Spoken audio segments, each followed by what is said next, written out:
Hey, party people. It's Shana Meyerson with YOGAthletica in Los Angeles, California. Today, talking about my favorite topic. My favorite yoga topic. Well, it may or not be my favorite yoga topic, but definitely my favorite yoga pose. Yes, my friends, today we're talking about handstands. I'll be doing Q&A at the end if you have any questions that you would like to ask.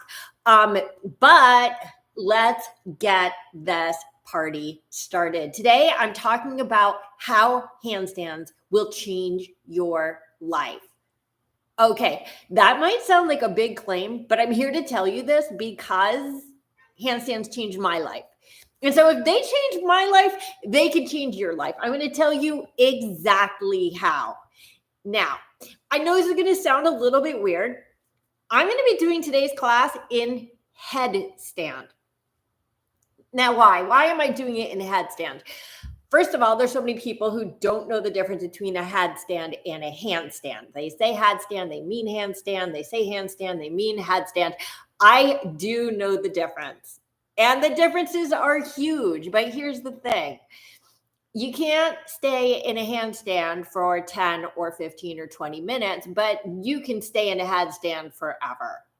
I mean, maybe not forever. Forever might be a long time because at some point your like body's going to start decomposing and like skeletons probably don't stay in headstand.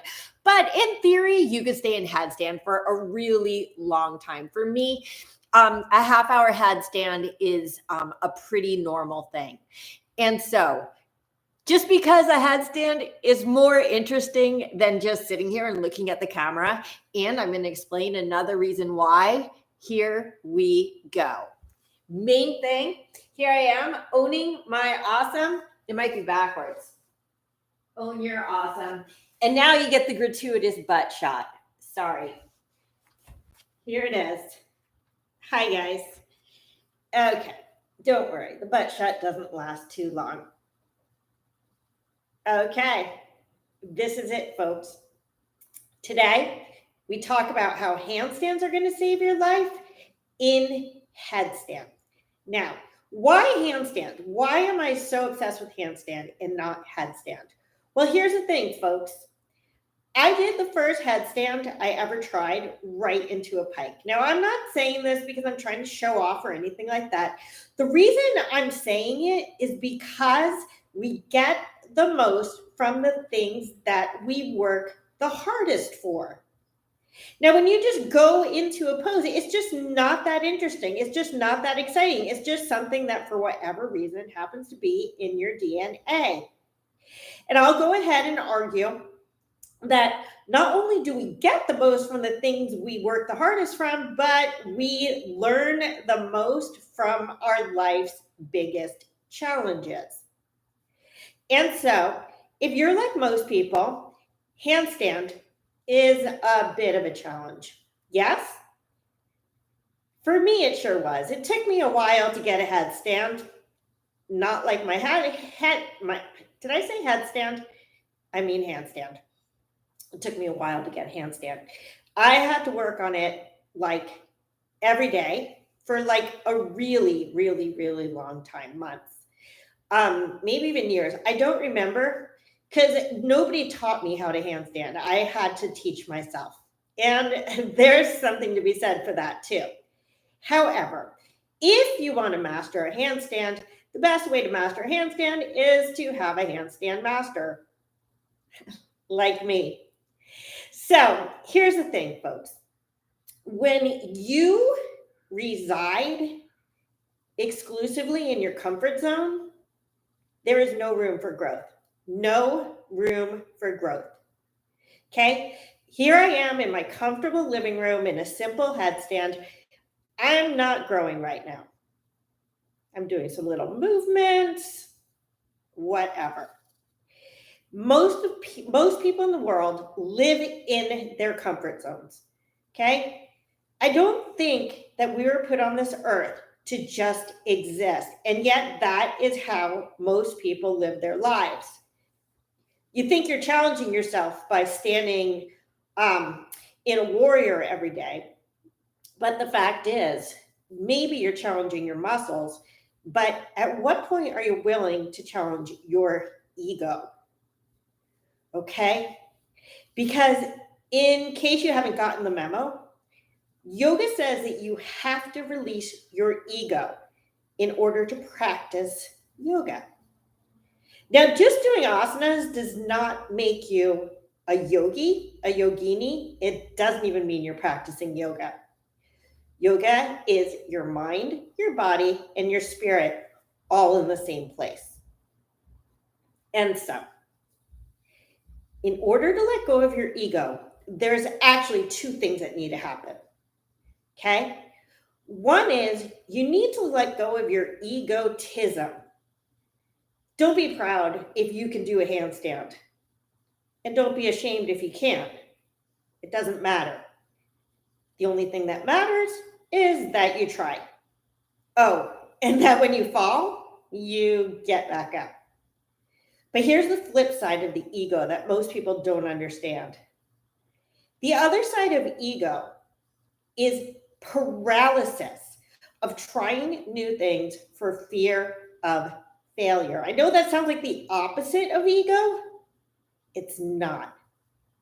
If you are embarrassed to look dumb, you're uncomfortable falling, you're uncomfortable failing, I hate to say it, that is what's called an inflated ego. And when you learn to do a handstand, and I'm not talking about doing a handstand, I mean the process of learning and falling and getting back up, it requires you to let go of your ego. That's a really important step towards practicing yoga. I mean, that's why we're here, isn't it? I mean, it's why I'm here. So here's the other things. When I'm practicing yoga and I'm working my handstands, I'm building patience, I'm building perseverance, and I'm building my resilience. I think it was Bruce Lee or somebody who does martial arts, I don't know, who said, fall 7 times, get up 8. Yes, that might mean fall 7,000 times, get up 7,001. But the process of falling and getting back up is an extraordinarily powerful one. Not just on your mat, but way more off your mat. You know what else practicing handstands and learning handstands teaches you? Humility.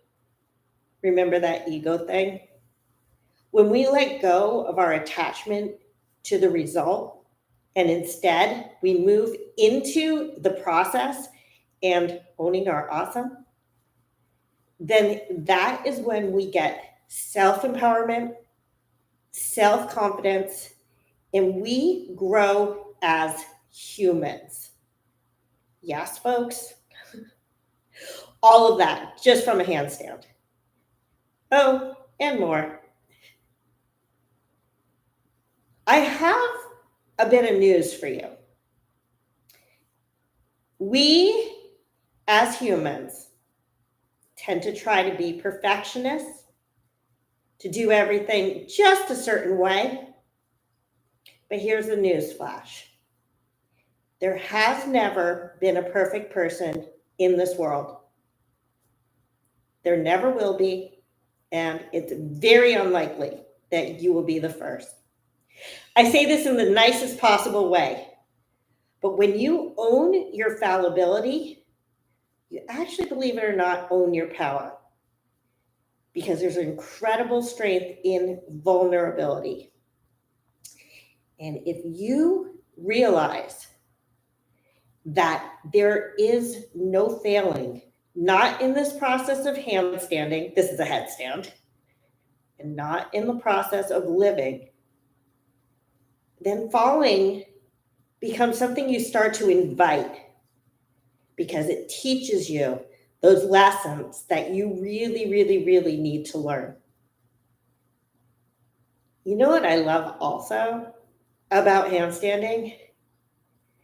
It teaches you that you can do things you never, ever thought that you could do. It allows you to surprise yourself. And remember that the way you approach your practice on your mat is exactly the way you're approaching your life. So it's worth examining. When people shrink away and say, oh, yeah, no, handstands aren't for me, I'm not interested in handstands, or they spend their whole lives on the wall and say, oh, no, I'm not interested in getting off the wall, you got to sort of question why. Why? Because more than usual, that is just a defense mechanism to protect what? Their egos. So here's what I'm going to say. I have this fabulous and incredible brand new program. It's the YOGAthletica Handstand Breakthrough Revolution. It's 8 weeks to master your handstand, not headstand. It actually has nothing to do with headstand. And I hope this didn't confuse things too much.